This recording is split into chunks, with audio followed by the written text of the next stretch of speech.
Security forces का जिला योब के इलाके संबाजा में क्लियरेंस ऑपरेशन जारी। 3 मजीद भारतीय स्पॉन्सर्ड खवारिज हलाक। ISPR के मुताबिक 4 रोज़ में हलाक खवारिज की तादाद 50 हो गई। 7 से 9 अगस्त तक कामयाब कार्रवाइयों के दौरान 47 खवारिज को हलाक किया गया। फोर्सेस मुल्की सरहदों के तहफ़्फ़ुज़ और अमन को यकीनी बनाने के लिए पुरअज़्म हैं।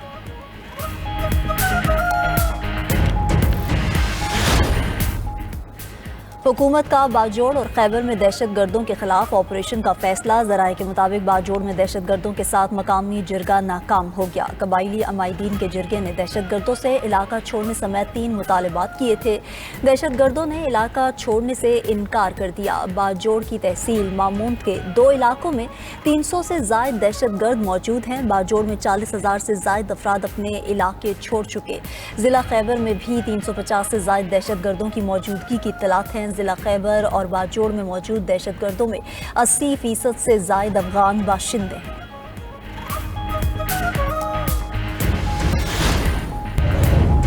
पाकिस्तान के सिफारती महाज पर बड़ी कामयाबी। अमरीका ने BLA और मजीद ब्रिगेड ग्रुप के दहशतगर्द तंजीम करार दे दिया। अमरीकी वज़ीर ख़ारजा मार्को रूबियो कहते हैं कि BLA और उसका ज़ेली ग्रुप मजीद ब्रिगेड आलमी दहशतगर्द तंजीम है। BLA और मजीद ब्रिगेड ग्रुप को दहशतगर्द तंजीमों की फहरस्त में शामिल कर दिया।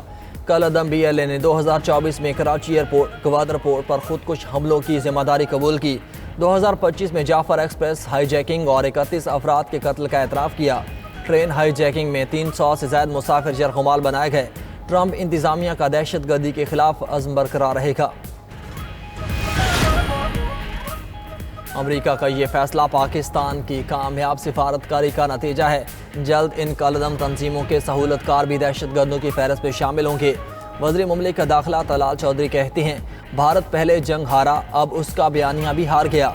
पाकिस्तान भारत की प्रॉक्सीज की वजह से दहशत गर्दी का शिकार है। कुलभूषण और दीगर शवाहिद जो पाकिस्तान की जानिब से दिए गए थे वो आज साबित हो गए। वज़ीर आला बलोचिस्तान का कलदम BLA को आलमी दहशत गर्द तंजीम करार देने का खैर मकदम सरफराज बुगटी ने कहा, फैसले का सहरा हुकूमत और फील्ड मार्शल आसिम मुनीर के सर जाता है। दुनिया को दहशत गर्दी के खात्मे के लिए मुत्तहिद होना होगा।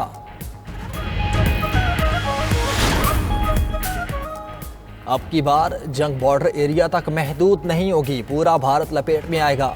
वज़ीर दिफा ख्वाजा आसिफ ने खबरदार कर दिया, कहा ये बाजू हमारे आजमाए हुए हैं, भारत दोबारा जंग करके देख ले। मोदी ने हालिया जंग में शिकस्त के बाद अपने जर्नैलों से इज्जत बचाने की भीख मांगी है। Chairman Peoples Party Bilawal Bhutto ने कहा कि भारत यकतरफा तौर पर सिंतास मुआहिदा ख़त्म नहीं कर सकता। भारत सिंधु पर हमले का सोचेगा तो पाकिस्तान के हर सूबे के अवाम मोदी का मुकाबला करेंगे। मोदी जान लें, हम पीछे हटते हैं ना ही झुकते हैं।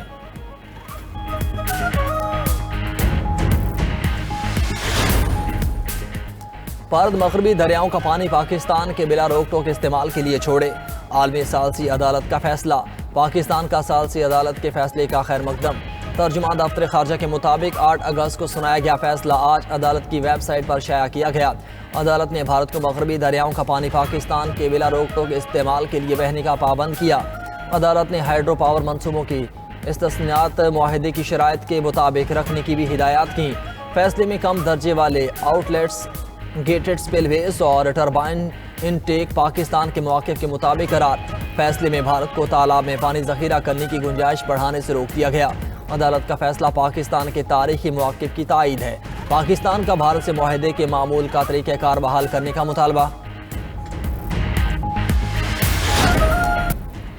सुप्रीम कोर्ट में बानी PTI की जमानत की दरख्वास्तों पर समाअत। अदालत उज़्मा ने दरख्वास्तों पर प्रोसिक्यूशन को नोटिस जारी कर दिए। अदालत ने रिमार्क्स दिए कि प्रोसिक्यूशन हाई कोर्ट फैसले में दी गई ऑब्जर्वेशंस पर तैयारी करे। क्या जमानत के मुकदमे में फाइनल फाइंडिंग्स दी जा सकती हैं?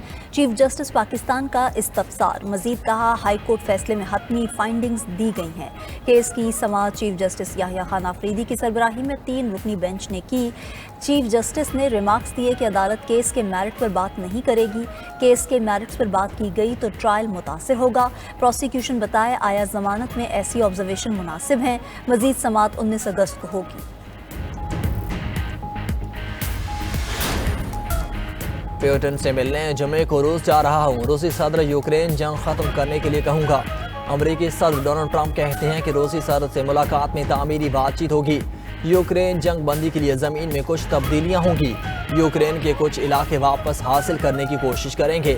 امریکی صدر نے مزید کہا وہ روسی صدر سے ملاقات کے بعد یورپی رہنماؤں کو بھی بلائیں گے۔ امریکی صدر نے چین پر ٹیرف کی ڈیڈ لائن میں توسیع کر دی۔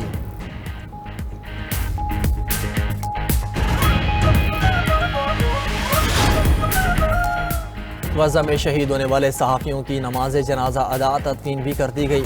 اقوام متحدہ کے ادارہ برائے انسانی حقوق نے غزہ میں صحافیوں کے قتل کو انسانی حقوق کی سنگین خلاف ورزی اور جنگی جرم قرار دے دیا۔ ترجمان سمین الخیطان نے کہا اسرائیل کا غیر ملکی صحافیوں کو رسائی نہ دینا اور مقامی صحافیوں کو نشانہ بنانا غزہ سے معلومات کے بہاؤ کو روکنے کی کوشش ہے۔ یہ صورتحال ایک سانحہ ہے، صرف مذمت نہیں، عملی اقدامات کیے جائیں۔ عالمی برادری سے مطالبہ۔ اسرائیلی بمباری سے غزہ سٹی میں الجزیرہ ٹی وی چینل کے معروف صحافی انس الشریف 5 ساتھیوں سمیت شہید ہوئے تھے۔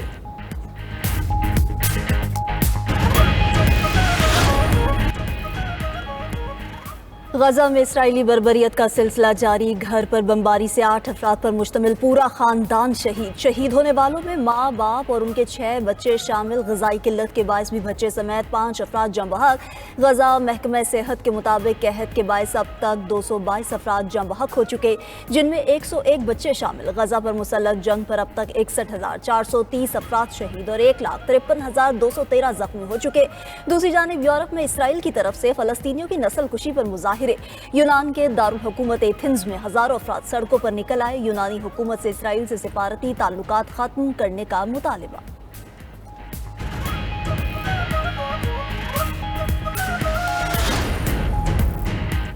سعودی ولی عہد محمد بن سلمان اور فلسطینی صدر محمود عباس کے درمیان ٹیلی فونک رابطہ۔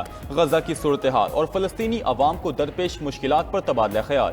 سعودی ولی عہد کی فلسطینیوں کے خلاف اسرائیلی مظالم کی مذمت، عالمی برادری سے انسانی بحران کے حل اور شہریوں کے تحفظ کا مطالبہ۔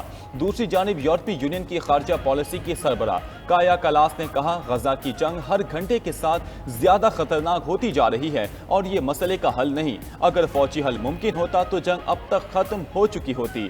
فوری جنگ بندی، یرغمالیوں کی رہائی اور امدادی اداروں کی رسائی کو یقینی بنایا جائے۔ آسٹریلیا اور نیوزی لینڈ کا اگلے ماہ فلسطینی ریاست کو تسلیم کرنے کا اعلان۔ آسٹریلی وزیر اعظم اینتھونی البنیز نے کہا کہ ستمبر میں اقوام متحدہ میں فلسطینی ریاست کو تسلیم کریں گے۔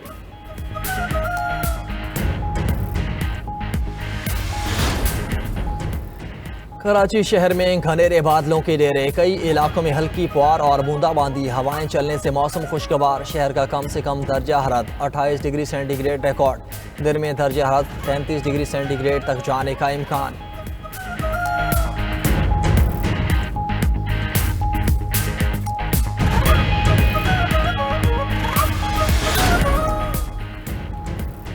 میاں چنو میں یوم آزادی کے حوالے سے کیلی گرافی مقابلوں کا انعقاد۔ فنکاروں نے دستکاری سے تیار ماڈلز کی نمائش کی۔ نمائش میں رکھے فن پارے قومی جذبے کی عکاس تھے۔ کیلی گرافی اور ہاتھ سے تیار ماڈلز میں شرکاء کی بھرپور دلچسپی۔ طلبہ و طالبات نے اپنے فن پاروں کے ذریعے قومی پرچم اور قرآنی آیات کو خوبصورت انداز میں پیش کیا۔